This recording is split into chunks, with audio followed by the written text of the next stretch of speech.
स्वागत। आज हम विष्णु पुराण के एक बड़े ही दिलचस्प अंश पर बात करने वाले हैं। जी। इसमें श्री पराशर जी मैत्रेय को उपदेश दे रहे हैं।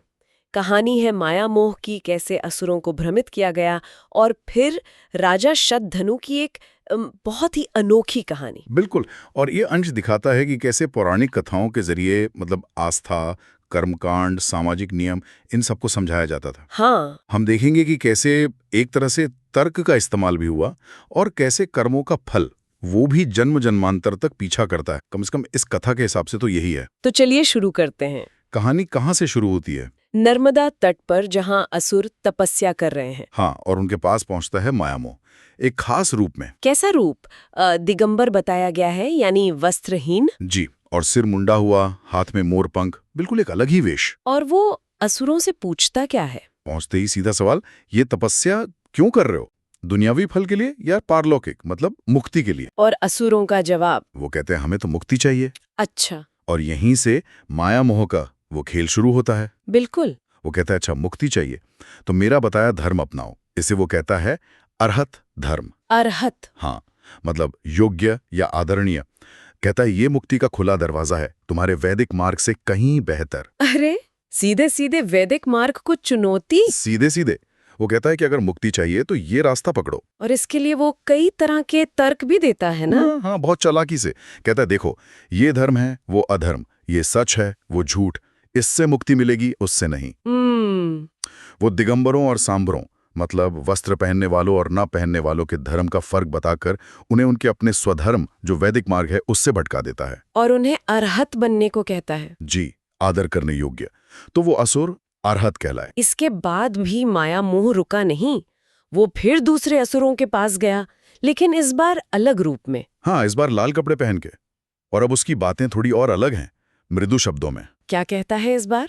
वो कहता है पशु हिंसा मत करो, ये जगत तो विज्ञानमय है, मतलब सब चेतना का खेल है, कोई ठोस आधार नहीं, बुद्धत्व को जानो। बुद्धत्व? तो क्या ये बौद्ध विचारों की तरफ इशारा है? संभवतः कथा उस समय के दूसरे विचारों को भी शामिल कर रही है। वो कहता है संसार निराधार है, राग द्वेष से भरा है। ऐसी बातें करके वो उन्हें भी उनके धर्म से डिगा देता है। और फिर वो वेदों और यज्ञों की निंदा भी करता है। वो तर्क क्या थे? बड़े तीखे तर्क थे, जैसे अरे हिंसा से धर्म कैसे हो सकता है, यज्ञ में पशु को जलाने से वो स्वर्ग जाता है, ये तो बच्चों की बातें हैं। हाँ, मैंने पढ़ा। वो ये भी कहता है कि अगर यज्ञ में मरा पशु स्वर्ग जाता है तो यजमान अपने पिता को ही क्यों नहीं होम कर देता? बिल्कुल। और श्राद्ध पर भी सवाल कि अगर यहाँ किसी और के खाने से परलोक में पितरों का पेट भरता है तो जो लोग परदेश जाते हैं वो रास्ते के लिए भोजन क्यों बांधते हैं, घर वाले यहीं खिला दें। वाह। वो कहता है वेद कोई आसमान से नहीं टपके, जो बात युक्ति युक्त लगे, बुद्धि को जंचे, वही मानो। तो इन सब तर्कों का परिणाम क्या हुआ असुरों पर? परिणाम, असुरों ने वेद मार्ग छोड़ दिया, त्रयी धर्म जिसे कहते हैं। त्रयी धर्म मतलब ऋग यजुर साम वेद पर आधारित धर्म। हाँ, कथा के अनुसार जैसे ही उन्होंने ये छोड़ा, उनका स्वधर्म रूपी कवच वो टूट गया। कवच? हाँ, एक तरह की सुरक्षा जो उन्हें उनके धर्म पालन से मिली हुई थी। और फिर जब देवताओं से युद्ध हुआ तो वो हार गए, मारे गए। कथा कहती है कि पहले वो कवच उन्हें बचाता था। तो संदेश साफ है, स्वधर्म छोड़ा तो सुरक्षा गई। बिल्कुल। यहीं पर एक शब्द आता है नग्न। कथा कहती है कि जिन्होंने वेद त्रयी रूपी वस्त्र त्यागा वो नग्न कहलाए। हाँ, और ये समझना जरूरी है कि ये सिर्फ लिटरल नग्नता नहीं है। अच्छा, तो फिर क्या मतलब है इसका? ये एक तरह का रूपक है। इसमें वो लोग शामिल हैं जो 4 आश्रमों के नियम नहीं मानते। ब्रह्मचर्य, गृहस्थ, वानप्रस्थ, सन्यास। जी, या जो गृहस्थ के बाद वानप्रस्थ या सन्यास में नहीं जाते, या फिर जो समर्थ होते हुए भी अपने नित्य कर्म नहीं करते। नित्य कर्म जैसे रोज की पूजा पाठ? हाँ, संध्या वंदन, देव पूजा वगैरह। जो ये सब नहीं करते उन्हें भी इस कथा में पापी और नग्न कहा गया है। ओ, तो नग्न की परिभाषा तो काफी व्यापक है, सिर्फ कपड़ों से मतलब नहीं है। बिल्कुल नहीं, ये नियमों के पालन से जुड़ा है। और इसके परिणाम क्या बताए गए हैं? निश्चय ही गंभीर होंगे। बहुत गंभीर। कथा कहती है कि अगर कोई एक दिन भी नित्य कर्म छोड़े तो उसका पतन शुरू हो जाता है। एक दिन में ही? हाँ, और अगर 15 दिन मतलब एक पक्ष तक छोड़ दे तो प्रायश्चित करना पड़ता है। और अगर कोई साल भर तक ना करे तो उसे देखने मात्र से मतलब उसकी नजर पड़ने पर भी सूर्य दर्शन करना पड़े शुद्धि के लिए। बाप रे, ये तो बहुत ही कड़े नियम है। और सुनिए, ऐसे व्यक्ति का स्पर्श हो जाए तो कपड़ों सहित स्नान करना पड़ता है। अच्छा। उनके साथ उठना बैठना, खाना पीना, एक बिस्तर पर सोना, ये सब पाप माना गया है। और जिनके घर से देवता, ऋषि, पितर, भूत, अतिथि ये सब बिना पूजा पाए निराश लौट जाते हैं, उन्हें तो महापापी कहा गया है। ये सब उस समय की सामाजिक व्यवस्था को बनाए रखने पर बहुत जोर देता है। बिल्कुल।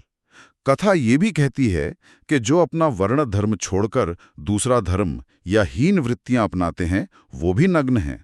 और ऐसे लोगों का असर श्राद्ध पर भी पड़ता है। हाँ, कहा गया है कि ऐसे लोगों के दर्शन मात्र से श्राद्ध का फल पितरों तक नहीं पहुंचता। तो ये जो नग्न होने की बात है या पाषंडियों यानी वेद निंदकों से संगति करने की, इसके परिणाम कितने बुरे हो सकते हैं, इसी को समझाने के लिए शायद राजा शतधनु की कहानी है। हाँ बिल्कुल, ये कहानी एक तरह से प्रैक्टिकल उदाहरण है। राजा शतधनु और उनकी पत्नी शैव्या दोनों बड़े भक्त विष्णु जी की आराधना करते थे, व्रत उपवास रखते थे। तो कहानी में क्या होता है? एक बार कार्तिक पूर्णिमा का उपवास था, दोनों गंगा स्नान करके बाहर निकले। ठीक है। तभी सामने से एक पाषंडी आता दिखा। अब वो जो था वो राजा के गुरु का मित्र था। ओ, तो राजा के लिए तो धर्म संकट हो गया होगा। हाँ, तो राजा ने सोचा शिष्टाचार निभाना चाहिए। उन्होंने उससे बात कर ली, बस थोड़ी सी बात। लेकिन रानी शैव्या, वो भी तो साथ थी। हाँ, पर रानी ने समझदारी दिखाई। वो भी उपवास में थी। उन्होंने उस पाषंडी को देखा पर बात नहीं की, अनदेखा कर दिया, चुप रही और मन ही मन सूर्य का ध्यान करके शुद्धि की। अच्छा, ये छोटा सा फर्क। हाँ, ये छोटा सा फर्क आगे चलकर बहुत बड़ा बन गया। कैसे? समय बीता, राजा की मृत्यु हुई और उस एक कर्म के कारण, उपवास में पाषंडी से बात करना, वो अगले जन्म में कुत्ता बन गए। क्या? कुत्ता? सिर्फ बात करने से हो गई और अगले जन्म में काशी नरेश की कन्या बनी। और खास बात ये थी कि उन्हें अपना पिछला जन्म याद था। हाँ, वो जातिस्मरा थी, उन्हें सब याद था। तो फिर क्या हुआ?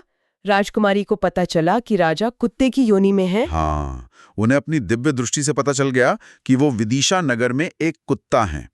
वो वहां नहीं। और उन्होंने उस कुत्ते को ढूंढा, उसे बड़े आदर से सोने के बर्तन में अच्छा भोजन दिया। कुत्ते को? जी। जब कुत्ते ने भोजन के बाद अपनी आदत के अनुसार चाटुकारिता दिखाई, पूंछ हिलाई, तो राजकुमारी ने उसे प्रणाम किया। प्रणाम? कुत्ते को? हाँ, और फिर याद दिलाया।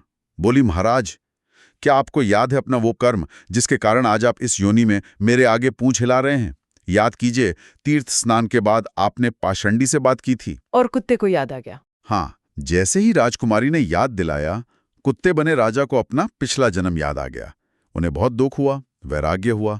वो नगर से बाहर गए और प्राण त्याग दिए। लेकिन कहानी यहाँ खत्म नहीं हुई। नहीं, कर्मफल का चक्र तो घूम रहा था। अगले जन्म में वो बने सियार, श्रृगाल। और राजकुमारी ने फिर उन्हें ढूंढ लिया कोलाहल पर्वत पर और फिर से वही याद दिलाया। तुम सियार नहीं, राजा शतधनु हो। पाषंडी से बात करने के दोष से ये गति हुई है। बिल्कुल। राजा को फिर याद आया, फिर वैराग्य हुआ, फिर शरीर छोड़ा। ये सिलसिला चलता रहा। हाँ, भेड़िया बने, फिर गिद्ध, फिर कौमा।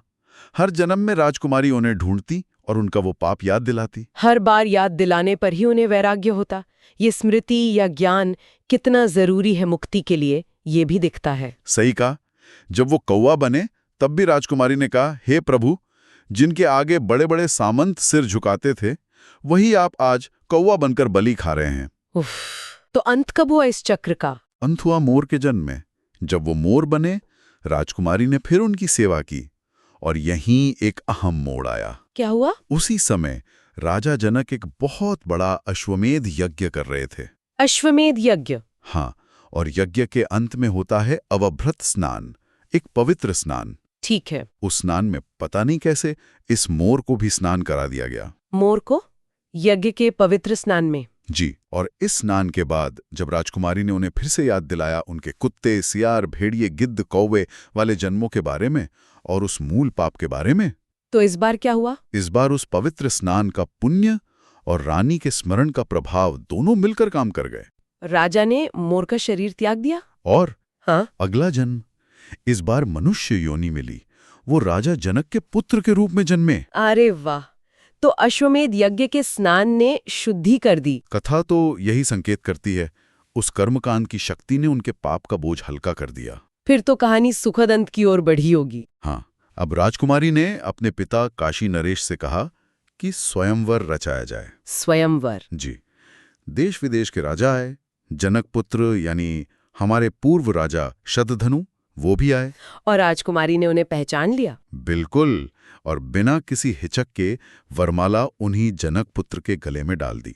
अपने पूर्व पति को फिर से चुन लिया। क्या बात है। इसके बाद सब ठीक रहा। वो राजकुमार राजा बने, न्याय से राज किया, बहुत यज्ञ किए, दान दिए, पुत्र हुए। अंत में एक धर्मयुद्ध में लड़ते हुए वीर गति पाई। और रानी शैव्या? वो फिर से सती हो गई, अपने पति के साथ चिता पर बैठ गई। और कथा कहती है कि दोनों स्वर्ग गए। हाँ, दोनों शुद्ध होकर स्वर्ग के उत्तम लोकों में गए, जहां उन्हें अक्षय सुख मिला। तो ये पूरी चर्चा, ये कहानी, इसका निचोड़ क्या है? मतलब मुख्य संदेश क्या है इस अंश का? देखिए, इस श्रोत्मा के नजरिए से देखें तो 3 मुख्य बातें हैं। पहला, स्वधर्म का पालन सबसे जरूरी है। अपने वर्ण और आश्रम के अनुसार जो कर्तव्य हैं वो करने ही चाहिए। ठीक है। दूसरा, नित्यकर्म जो रोज के धार्मिक कृत्य हैं उन्हें कभी नहीं छोड़ना चाहिए, चाहे कुछ भी हो जाए। और तीसरा, उन लोगों से दूर रहना चाहिए जिन्हें यहाँ पाषंडी या नग्न कहा गया है। मतलब जो वेद विरोधी हैं या स्थापित धर्म कर्म को नहीं मानते, उनकी निंदा करते हैं। खासतौर पर पूजा पाठ या धार्मिक अनुष्ठान के समय तो बिल्कुल नहीं। और राजा शतधनु की कहानी इसी तीसरी बात का एक बहुत ही नाटकीय उदाहरण है। बिल्कुल, एक छोटी सी चूक, या जिसे कथा चूक मानती है, और उसके इतने भयानक कई जन्मों तक चलने वाले परिणाम। ये पाप, कर्मफल, पुनर्जन्म, शुद्धि, मुक्ति, इन सब की एक जटिल कहानी है। हाँ, और इसमें अश्वमेध यज्ञ जैसे कर्मकांड की शुद्ध करने की शक्ति पर भी जोर है। जी, पराशर जी का निष्कर्ष तो यही है कि ऐसे लोगों से बात करना या स्पर्श करना भी वर्जित है, खासकर शुभ अवसरों पर।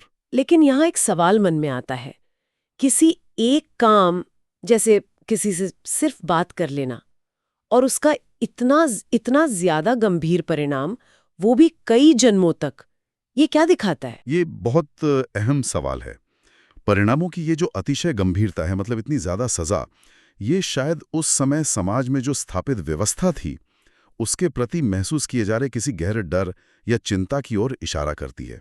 मतलब शायद व्यवस्था को बनाए रखने के लिए ये जरूरी समझा गया कि नियमों से जरा सा भी हटने का परिणाम बहुत ही भयावह दिखाया जाए, ताकि लोग डरें और नियमों का पालन करें। कथाओं का ऐसा शक्तिशाली इस्तेमाल होता था। ये एक सोचने वाली बात है। जी। तो ये थी विष्णु पुराण के इस खास अंश पर हमारी आज की चर्चा।